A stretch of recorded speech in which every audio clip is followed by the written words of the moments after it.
graduated this past winter quarter with a BFA in fibers. I also minored in costume design. I was almost a jewelry minor, but COVID threw some wrenches in that plan.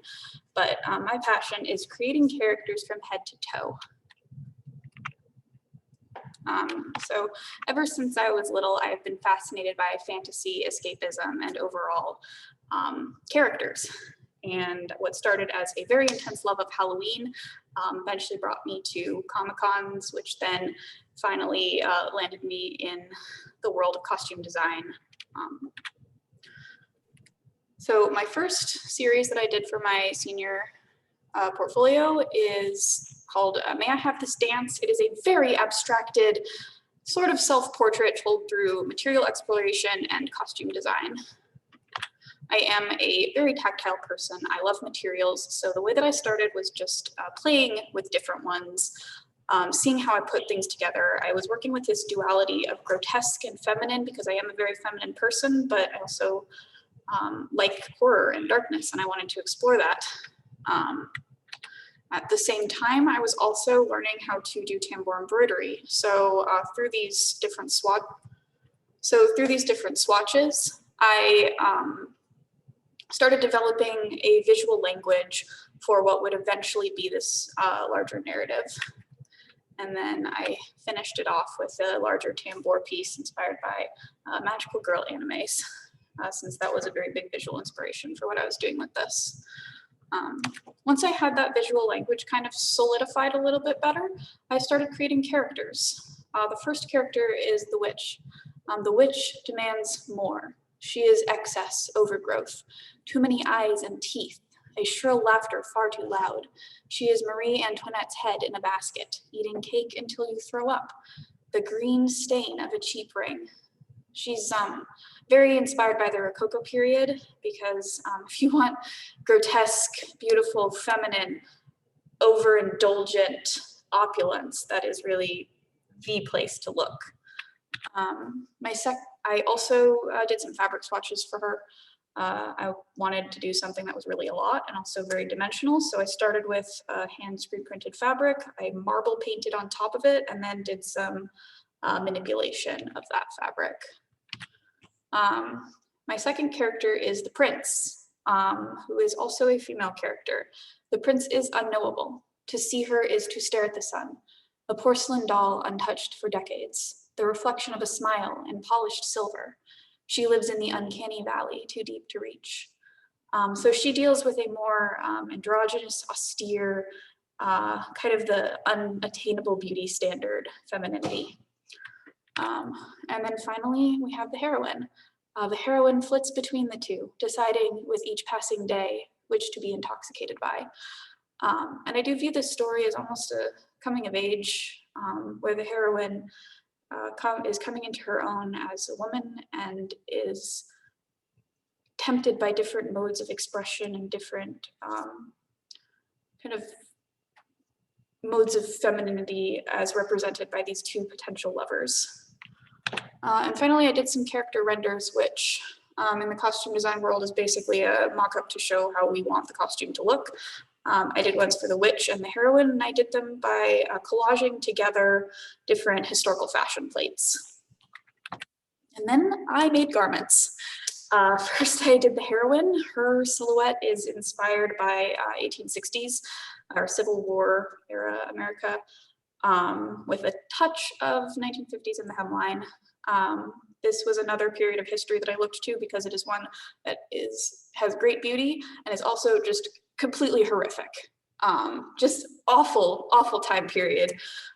Because I really wanted to be always calling forth that duality of something soft and beautiful and terrible.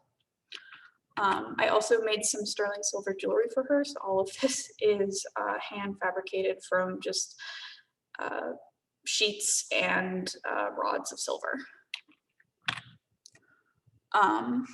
I also made a waistcoat for the prince.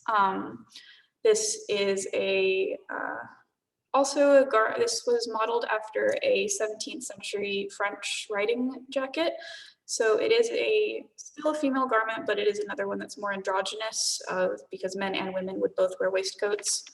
The rest of it is all vintage fashion from the 50s and 60s, trying to keep that through line of eras. And then I did a photo shoot, really just tried to bring everything together and tell the story with photography and modeling and character.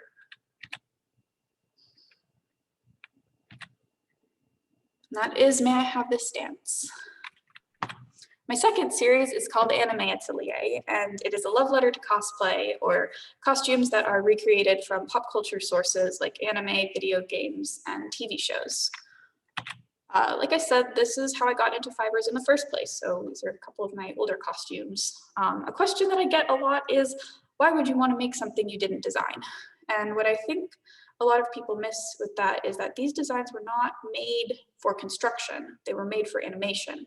And animated characters don't need to obey the laws of physics or anatomy, but they are also limited by the technology that they're created by, whether it be a human hand drawing thousands of frames or a computer rendering it by polygons. When you bring these fantastic designs into the real world, there is a whole new opportunity for depth and texture and movement. I find the limitation of an existing design very exciting creative challenge, because the design is there and you have to figure out how to make it work. I'm not a human 3D printer.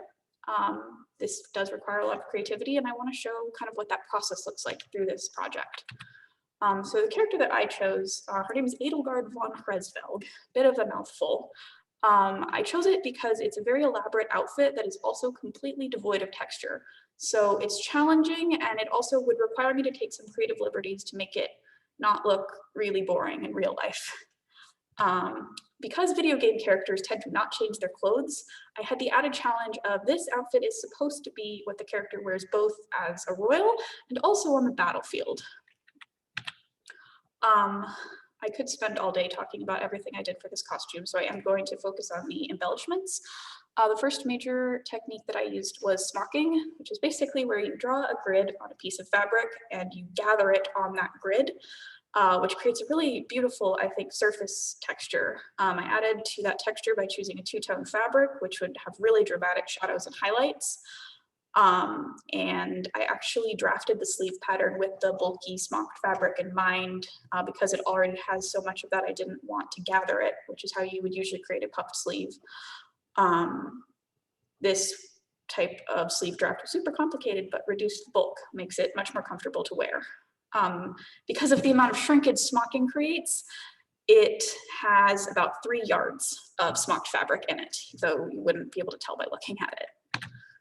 For her little gold bits, I decided to do goldwork embroidery. This is a technique that was historically used for both military and royal regalia, so I thought it would be a good fit for the project. The way that goldwork works is you build up layers of felt and then cut small gold springs almost to size and basically sew them down like custom made beads almost. It's a really beautiful, I believe, technique that you just can't get that effect any other way. I also made the buttons out of metal. And this is how it came out. Though the centerpiece I haven't quite talked about yet is this eagle emblem that I created for the back of the cape. I wanted to do something really textural and dimensional, so I did this mostly with tambour embroidery, but every embroidery technique I know is in here somewhere. Again, I started out by sampling, playing with different materials, putting them together, see how they would look. This was especially important since I was balancing so many different golds. And then I started the way that I would start a piece of gold work with that built up felt layer to create more dimension. I also did a stitch diagram based on my sampling. And from there, I just started building up layers. I used a lot of vintage materials. There's kind of a running joke that some of these sequins survived a world war only to eventually find its home on my anime costume, but I do think it's kind of cool to have such old materials in such a hyper contemporary context, since that is really what this project is about. It's about using heirloom techniques to enhance a video game design. And then she now lives on the back of the cape. My goal was to make something that was beautiful, but also fierce and almost looking like armor. And I'm very happy with how this came out. So that has been a little introduction into my crazy world of costuming. If you want to learn more, please check out my website, elephant-bird.com. Thank you.